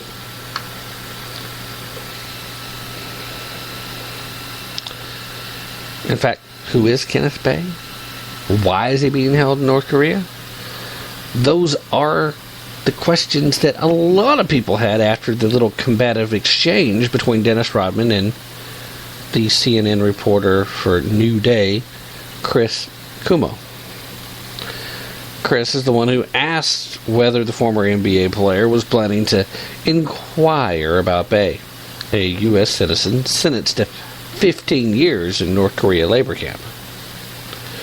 In response, of course, Rodman, who is in North Korea with a team of fellow former NBA players, suggested the Korean American had done something wrong, but didn't specify what, because he doesn't know. Now, we covered that part already. But the question is, who is Bae? Born in South Korea, he immigrated at the age of 16 to the United States with his parents. He's 44 years old now and calls his home Linwood, Washington. He moved to China, though, in 2005, and a year later he established Nations Tour, a China-based tour company that specialized in tours of North Korea, according to his family, at any rate. Described by his sister, Terry Chung, as a devout Christian, Bae is married and the father of 3 children. Several years ago, Kenneth saw an opportunity that combined his entrepreneurial spirit and his personal convictions as a Christian. He believed in showing compassion to the North Korean people by contributing to their economy in the form of tourism. Bae had guided at least 15 tour groups, mostly made up of Americans and Canadians, into North Korea at the time of his arrest. Now, what happened? Well, this much, at least, everybody seems to agree on. Bae was on the first day of a 5-day tour when he was arrested back in November 3rd of 2012 in Ranson, an area along the northeastern coast of North Korea that had been established as a special economic zone to promote trade and investment. Now, U.S. officials have struggled to establish how exactly Bae ran afoul of the North Korean authorities.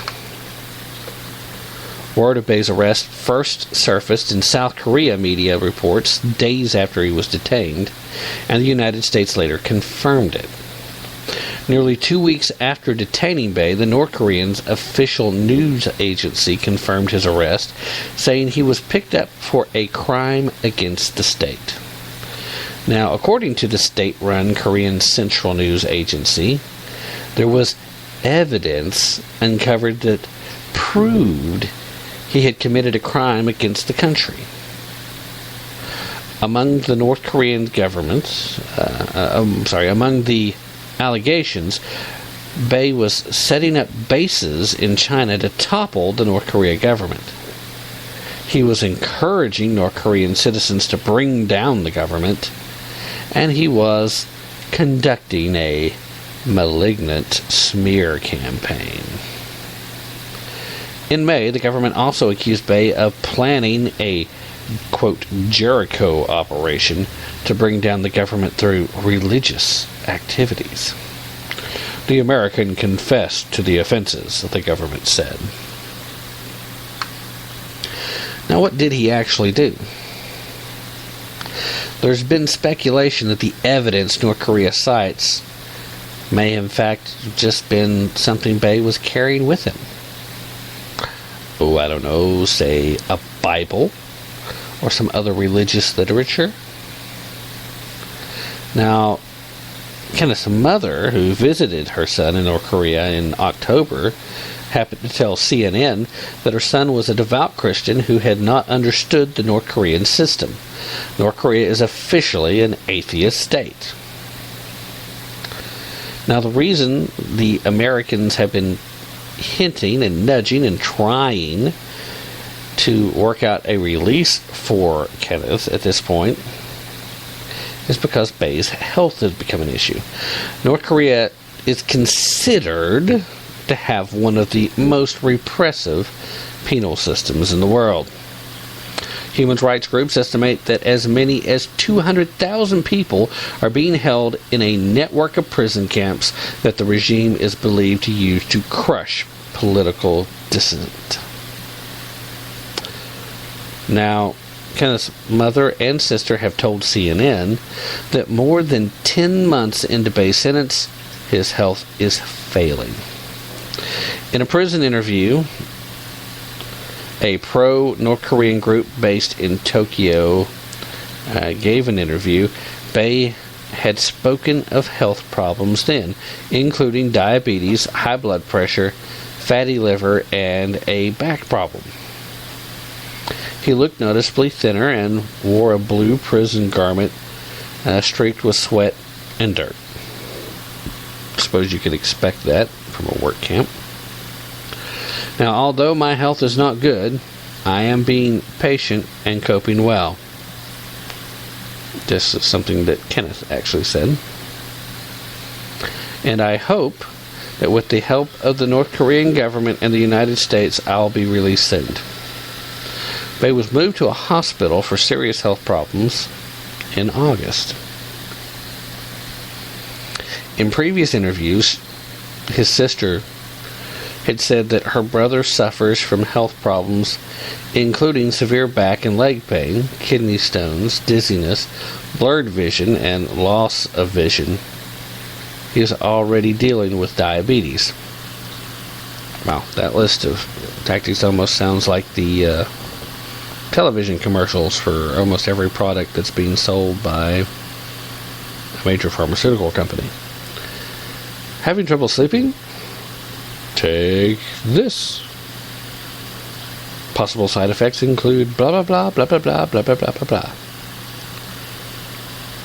At any rate, his family says that he's lost more than 50 pounds since he's been detained.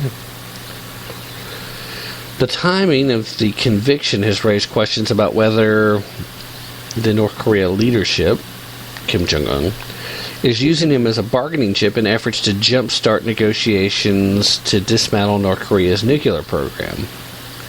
Washington has, of course, previously accused North Korea of doing so to try to gain concessions. Bae's conviction following North Korea's testing of a long-range rocket and an underground nuclear test moves that resulted in tougher UN sanctions. Tensions between North Korea and the United States have eased somewhat since the spring, and that's when the North Korean government unleashed a torrent of dramatic threats as the U.S. and South Korea troops carried out large-scale military exercises in the region. Now, U.S. officials have repeatedly called on North Korea to release Bae. In August, the two countries appeared close, but North Korea rescinded an invitation to the U.S. envoy, Ambassador Robert King, that we mentioned earlier. Barack Obama's special envoy for North Korea human rights issues had been expected to fly in to try and win Bae's freedom. We're going to take a quick break right here, and when we get back, we'll finish up on this story. So stay with us. We'll be right back.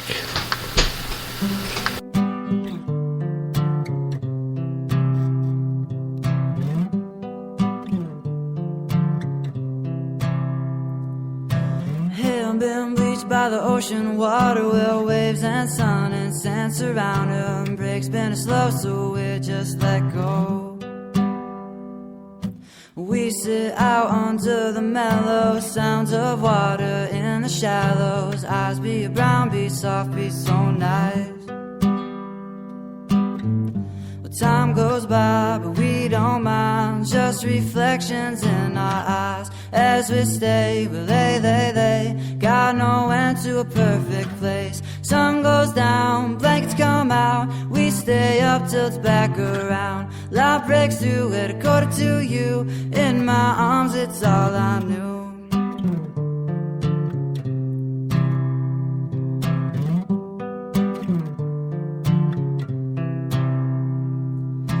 We sit out on a daily occasion with a new set of rules and a trial temptation, contemplating life, then we laugh, we tried. This is where, well, we should be, miles from what they call big cities, exist on a beach, welcome bare feet. A white sand beach and barrel 6 feet, or 8-frame waves kicked up by the reef. A slow-paced life makes no disguise, we might care what happens sometimes.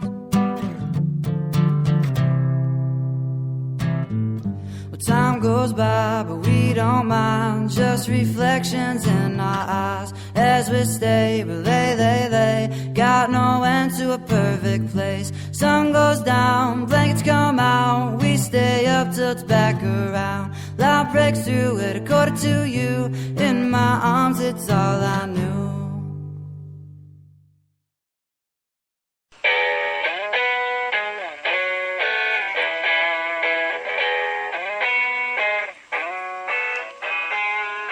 Tap into the truth. Check us out at tapintothetruth.com for our latest blog posts and for links to all of our past broadcasts. Don't forget to like us on Facebook and to follow us on Twitter. That's Tap Into the Truth right here on Spreaker Radio. Yes, that's right, ladies and gentlemen. Tap Into the Truth. Thanks for staying with us.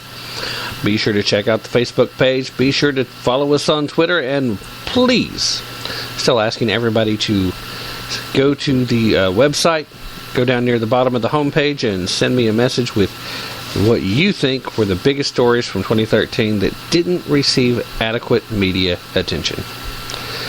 Also, if you're looking for a social media website that embraces the political, allow me to recommend you check out ladypatriotspace.com. You heard me talk about in the past patriotspace.com. Same site, but under new management. The friends over at Lady Patriots have taken over the site, and they're looking to make it an extension of Lady Patriots, the political website that they run and operate.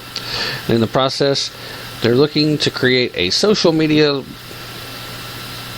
experience that, if you're into politics, you can enjoy. Because if you're anything like me, you've got a ton of friends over at Facebook that just get sick and tired of you sending all these multiple political stories, and every time you post something political, it drives them nuts. I'm on the verge of losing I don't know how many friends. Being unfriended. If you're into politics and you're in the same situation, well, there you go. So check out ladypatriotspace.com. And you don't have to be a lady. You just have to be a patriot. Now, we were talking about who Kenneth-Bae was and why he's in prison in North Korea. Now, the real hot spot today, though, is this little rant that Dennis Rodman had as a result of being asked this question.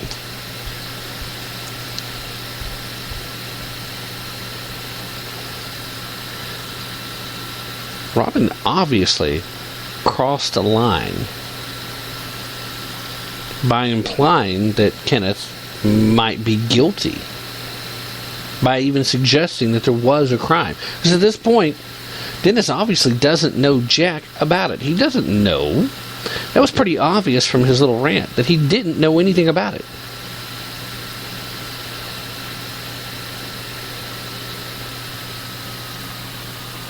Of course, the White House, being ever so knowledgeable about everything, Jay Carney comes out and said that he had heard about the outburst, but at that point he hadn't actually seen it.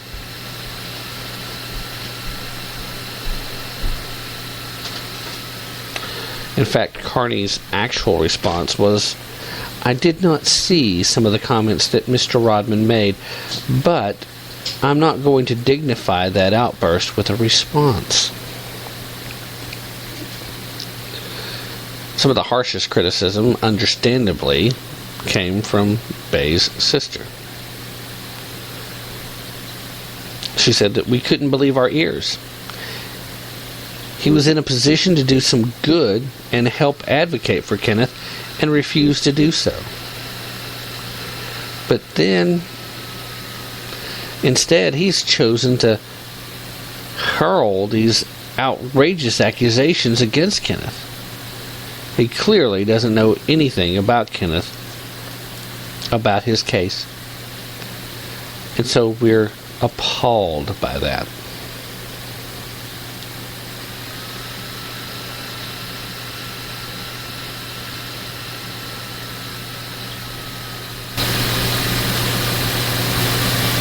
That's some of the harshest criticism. Now, ordinarily, I don't like to spend any real time talking about celebrities and what their ideas are as far as politics and who they've made their friends and all these other wonderful things that lots of folks tend to get a little bent out of shape about on occasions. I mean, we've talked about statements made by Jay-Z and, did a show over here entitled, "Why Do We Care What Jay-Z Thinks?" And the question remains, why do we care? Why would we care what Dennis Rodman thinks? Well, while Dennis Rodman has every right to fly back and forth and be friends with whatever dictator he wants to be, he's got that right. He can do that. He does not have the right to make statements about Kenneth-Bae's case. For him to make this assertion that he's done something terribly wrong. I mean, has Kim-Jung-un told him, "Oh yes, he did this, he was trying to usurp my authority and create an uprising"? He didn't know anything. And that was pretty obvious from his rant. Oh, I could go on about this. Well, based on how he was acting then, if he really knew anything, pretty sure he would have said a little more. Having seen Rodman's outbursts in the past, seeing how Rodman has behaved since the days he first went off the reservation and had to be escorted out of the palace for trying to shoot targets with a gun. We're not talking about having a basketball practicing his jump shot. He had stuff set up along the line and was firing a firearm at targets inside the palace at Auburn Hills. That's what got him bumped out. That's why he was available.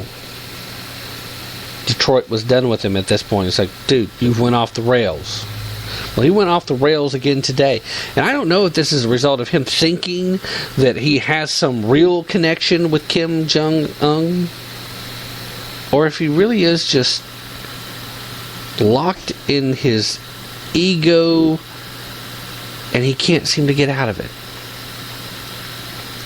But he has no clue what has happened, what has transpired in that particular case. And the best response would have simply been, "I can't speak to that," or "I'm not here to do that kind of thing. I'm here to make sure that this exhibition basketball game gets played for my best friend's birthday." If he just said that, it would have been fine. But he exploded. He went off the rails, and he has further jeopardized and complicated a precarious position for this individual that Dennis Rodman obviously does not know. Now, he wanted to be seen by his best friend, Kim-Jung, as taking up for the position of having him in this work camp in the first place.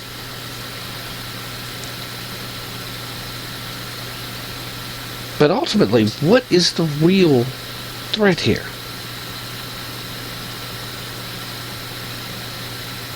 Dennis Rodman is being played by North Korea. Whether Dennis realizes it or not.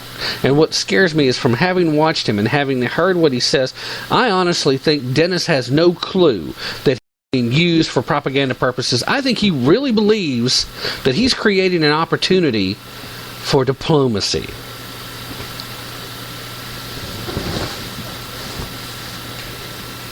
Earth to Dennis Rodman. There is no such thing as basketball diplomacy. His little statements that he's made multiple times before the game was played, before today, which today, of course, was Kim-Jung-un's birthday. Yay. Marshall is making great strides. He was trying to say how North Korea is not so bad. I'm wondering how much of North Korea Dennis Rodman's actually getting to see. Because something tells me he doesn't get to go visit the average, everyday, working class North Korean peasant.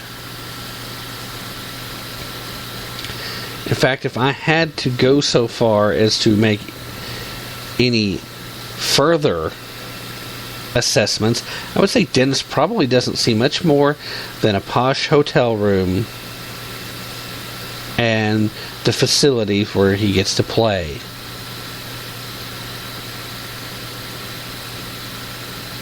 Should we care what Dennis Rodman thinks on a personal level? Hell no.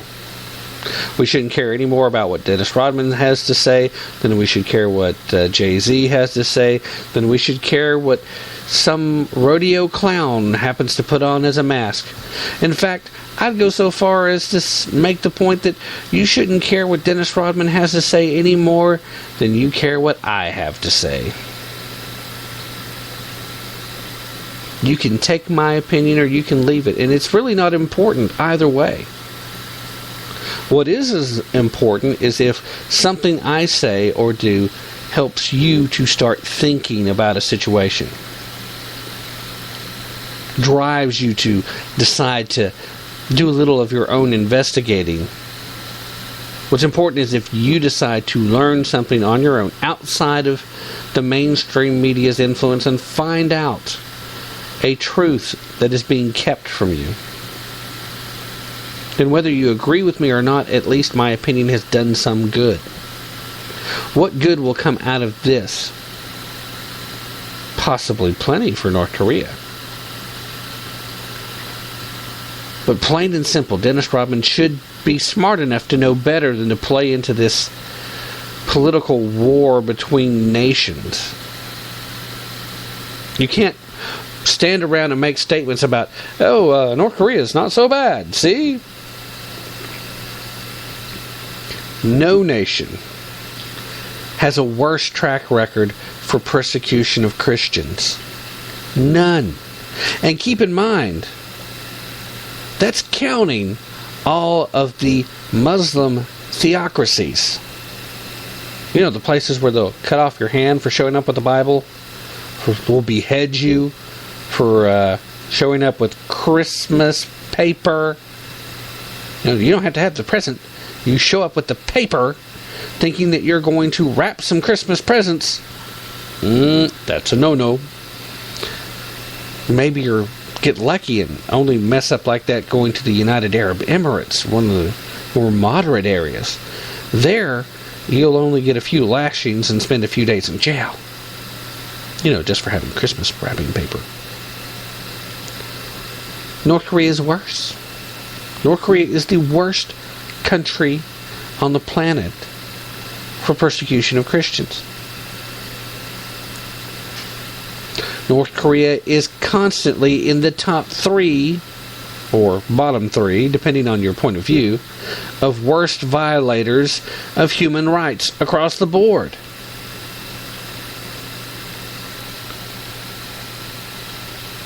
Dennis Rodman had the nerve to assert that Marshall, which I guess is Kim Jong-un's new title, probably a military title, is making some really great reforms. He's really trying to change things. What's he trying to change, Dennis? It's going to make you national basketball coach for life? Is that the really great change? Yay, finally somewhere where Dennis Rodman is relevant again after 20 years of obscurity where nobody gave a rat's ass about what color he was dyed his hair this week.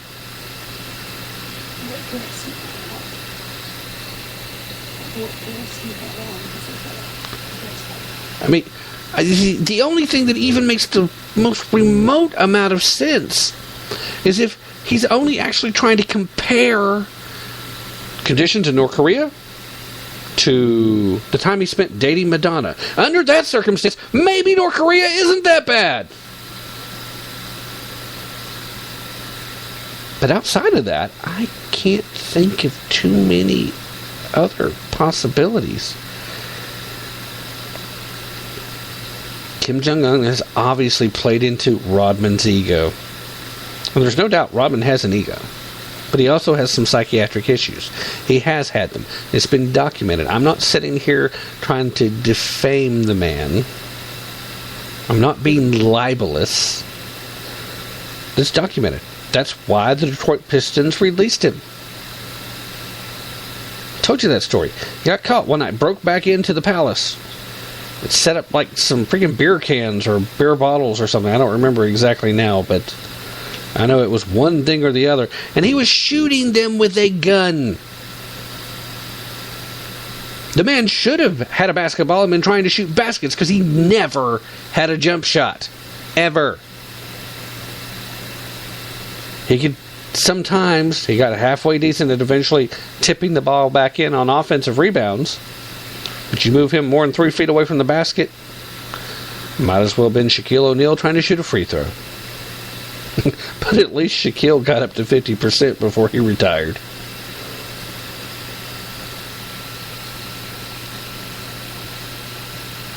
I remember what Dennis Rodman was when he first came into the league, and I've already lamented this part. I hate now that through these acts of stupidity, he has taken away from me being able to even joyfully remember Dennis Rodman the first 2 or 3 seasons in the NBA.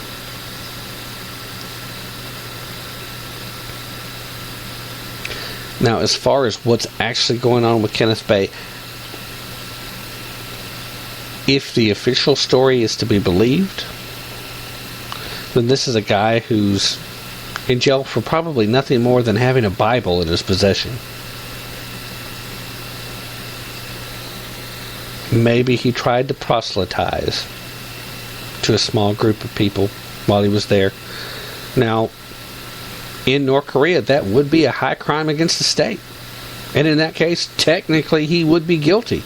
Now, is that a crime worthy of 15 years in prison? No.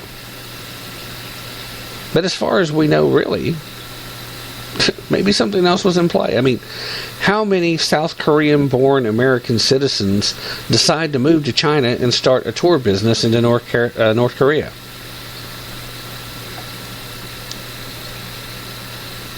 So far, there's only one that I know of. So, what gave him that bright idea? Is there some type of opportunity here that maybe he was an operative for an intelligence gathering agency?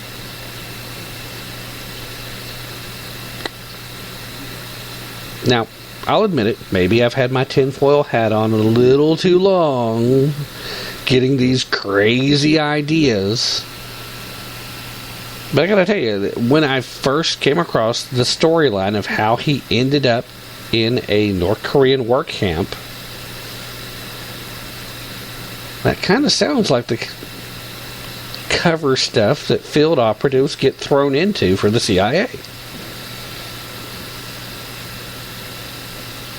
Now, again, I'm just throwing that out there because it sounds crazy. But as far as any of that goes, I don't know.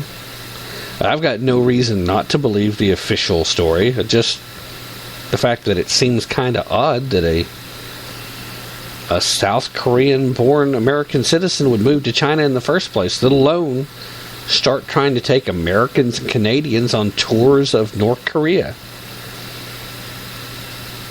North Korea has been so closed off for so long, he had to be pulling some kind of strings through the Chinese government to be able to get his business in to North Korea, wouldn't he? I mean, just seems a little off to me, but with that having been said, ultimately this is about Dennis Rodman, the Un-Diplomat. Whatever true diplomatic ties and efforts that were going on between the U.S. State Department and the North Korean government had to have taken at least 5 steps back today because of Rodman's outburst. And again, the video of him singing happy birthday to Kim-Jung-un today, it's all over the net. If you have not had the misfortune of having listened to it yet, I highly recommend you don't. It sucks. For the record, Dennis Rodman cannot sing. In fact, I said it before, I'll say it again. Listening to Dennis Rodman sing Happy Birthday made me miss the days of Roseanne Barr singing the national anthem. It was that bad.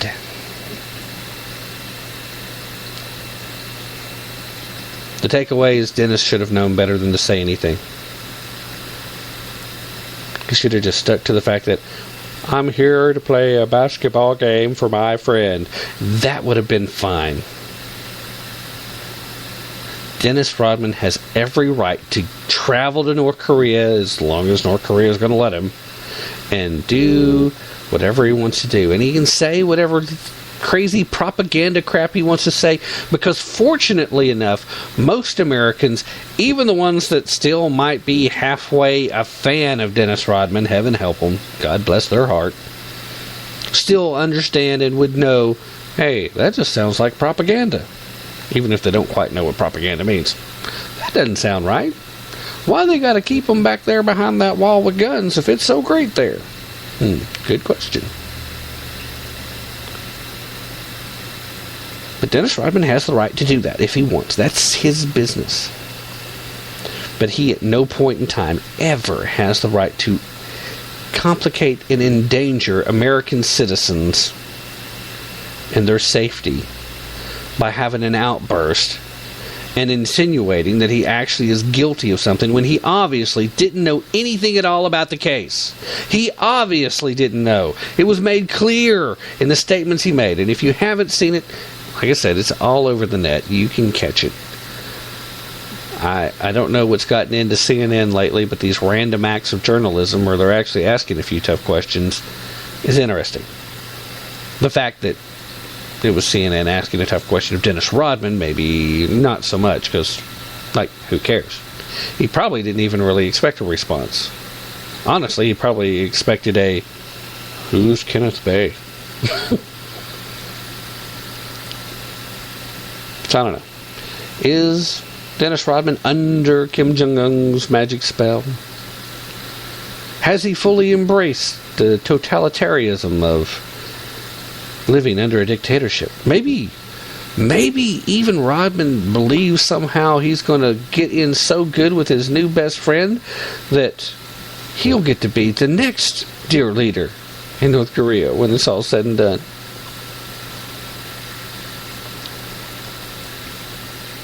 Regardless, Dennis has also demonstrated that he still is suffering from some psychiatric issues.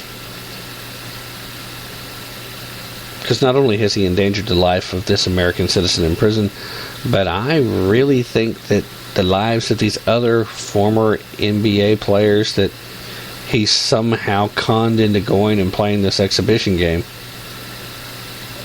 they're going to be in some serious difficulties until they get to leave the country.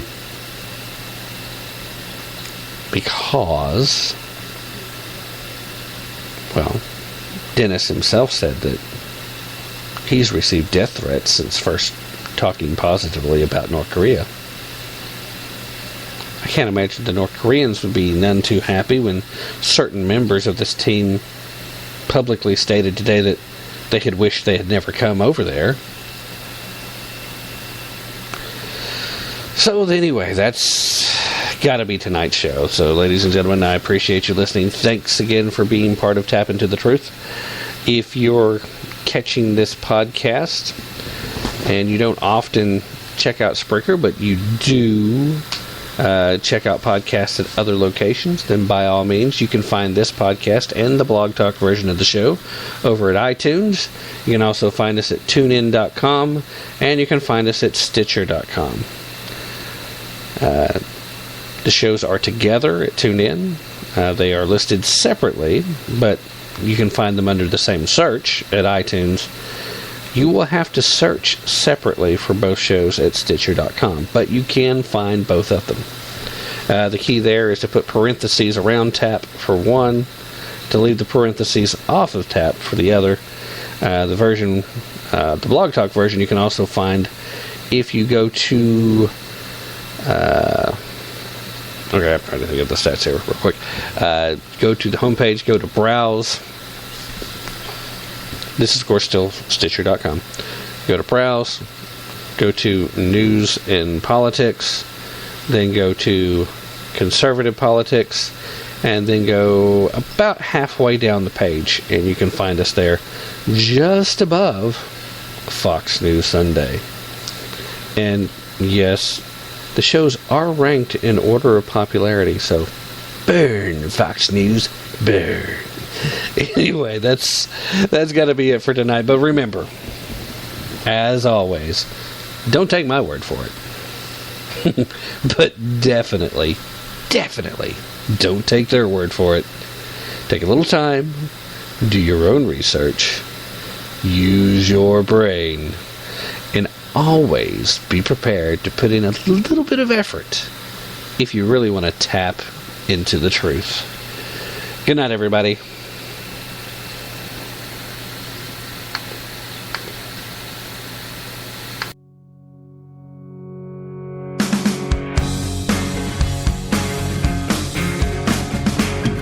I've been watching, begging from the front door, like lightning striking near twice before. We were so young, so we didn't really know how it feels to really have to let go. We went throwbacks, laughing while I relapsed. Well, these drinks are going down too fast. We were in touch, but it was not enough. We were sober, but she had me love drunk. So this is goodbye. I hope all the stars they shine wherever you will go after tonight. So this is our one life. Try my best to make it right. I promise you that I will always wanna fight. Always wanna fight.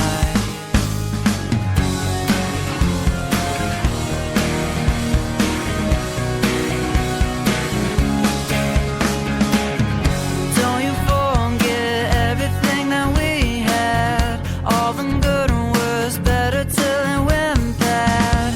You know me better than anything, so I bet you saw this coming. We were laughing, thinking about old times, like our first kiss when I finally called you mine. We were like, wait, everything is gonna change. Hope when I come back you know my name. I don't think I can say all I need to say. With the time left, counting down by the days, it would go by